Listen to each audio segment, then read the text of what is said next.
Salam sejahtera Malaysia, tuan-tuan dan puan-puan yang amat dihormati semua. Satu berita yang amat menggemparkan seluruh Malaysia, menggemparkan seluruh kepimpinan politik di Malaysia, tidak kira ahli parlimen ataupun ahli Dewan Undangan Negeri. Satu artikel mengesahkan pemergian yang amat mengejutkan ramai. Pemergian satu lagi pemimpin yang berjasa. Satu artikel dari My Metro, Adun Jepak meninggal dunia. Kuching, ahli Dewan Undangan Negeri, Adun Jepak di Bintulu, Datuk Talib Zulkifli meninggal dunia. Sumber pejabat Premier Sarawak mengesahkan kematian bekas menteri di Jabatan Ketua Menteri Sarawak, Integriti dan Ombudsman itu. Bagaimanapun, Kerajaan Sarawak belum mengeluarkan kenyataan rasmi berhubung perkara itu.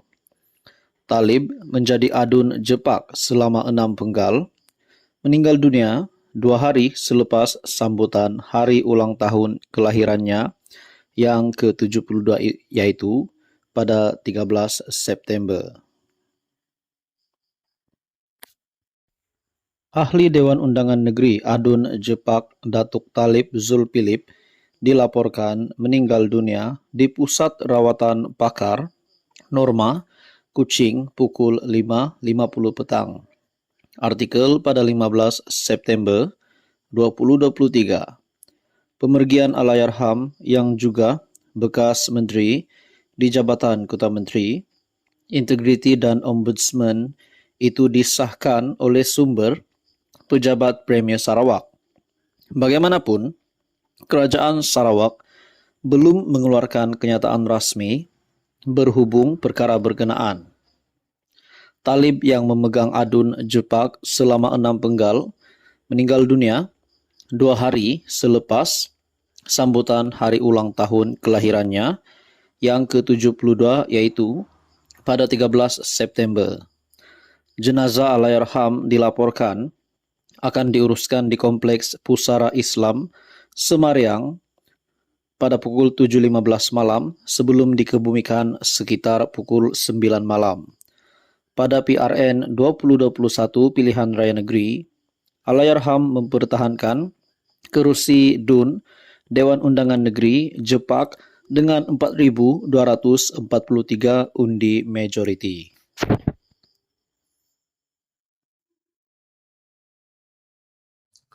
Halo semua, salam sejahtera Malaysia, tuan-tuan dan puan-puan yang amat dihormati sekalian.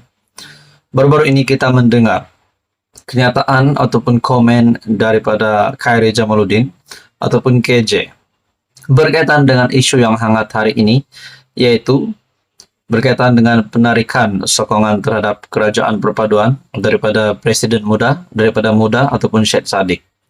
Saudara-saudara, akhirnya apa ulasan terkini berkaitan dengan respon Khairy Jamaluddin itu melalui satu artikel Syahbudin.com, ulasan Syahbudin.com, merapulah KJ kali ini. Wah, bagi saya ini satu kejutan baru untuk Khairy Jamaluddin. Di sebalik banyak gesaan agar Syed Saddiq Syed Abdul Rahman meletakkan jawatan sebagai ahli Parlimen Muar, berikutan tindakannya menarik diri daripada menyokong kerajaan perpaduan, pemimpin UMNO yang terkeluar sekejap, Khairy Jamaluddin, nampaknya mempertahankan Presiden Muda itu. Kata bekas Menteri Kesihatan itu, Syed Saddiq adalah ahli parlimen yang jujur dan masih berpegang kepada dasar Pakatan Harapan, yaitu tidak bekerja sama dengan UMNO dan Ahmad Zahid Hamidi. Jika kamu minta dia letak jawatan dan kosongkan kerusi, Anda yang sepatutnya kosongkan kerusi kamu dahulu, tambah beliau. Khairy Jamaluddin atau KJ menegaskan, pengundi pada pilih RU 15 lalu menyokong PH, terutamanya adalah kerana pendirian gabungan itu untuk tidak bekerja sama dengan UMNO dan Zahid Hamidi. Sambil menyatakan tidak perlu untuk Syed Saddiq meletakkan jawatan, KJ sebaliknya berkata, pemimpin-pemimpin PH yang sepatutnya mendapatkan mandat baru daripada rakyat kerana melanggar janji mereka sendiri. Sebagai makluman, MUDA bukanlah komponen PH, tetapi Syed Saddiq telah memeterai MOU dengan PH sebelum PRU 15 lalu untuk mengelakkan pertembungan dan bagi mewujudkan proses saling membantu. Disebabkan adanya MOU tersebut yang disertai dengan PH tidak meletakkan calonnya, itulah yang menyumbang kepada kemenangan Syed Saddiq di Muar. Jika Syed Saddiq bertanding atas tiket MUDA dan PH juga meletakkan calon, nasibnya di Muar pasti tidak jauh berbeza dengan Pejuang dan GTA yang hilang deposit di semua kawasan yang mereka tandingi.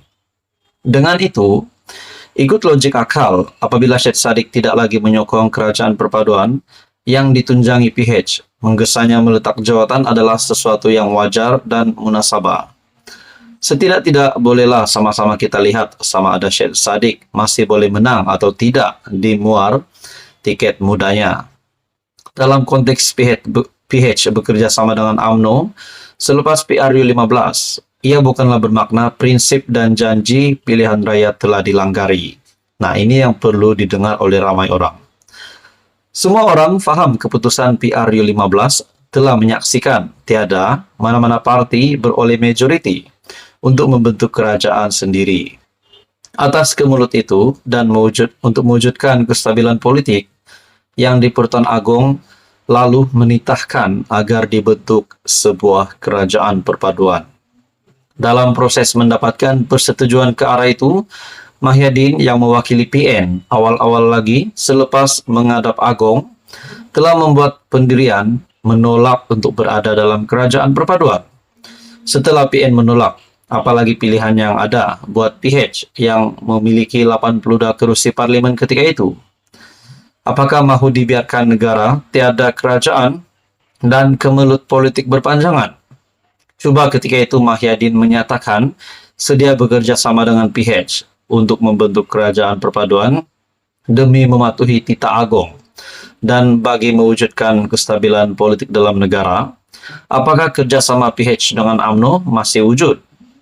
Takkan benda simpel macam ini pun KJ masih tak boleh faham sampai sekarang menurut Syahabuddin.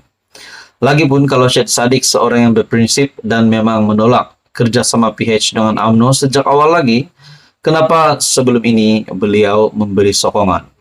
Merapulah KJ kali ini menurut Syahabuddin Husin. Saudara-saudara, artikel ini dari syahabuddin.com, merapulah KJ kali ini.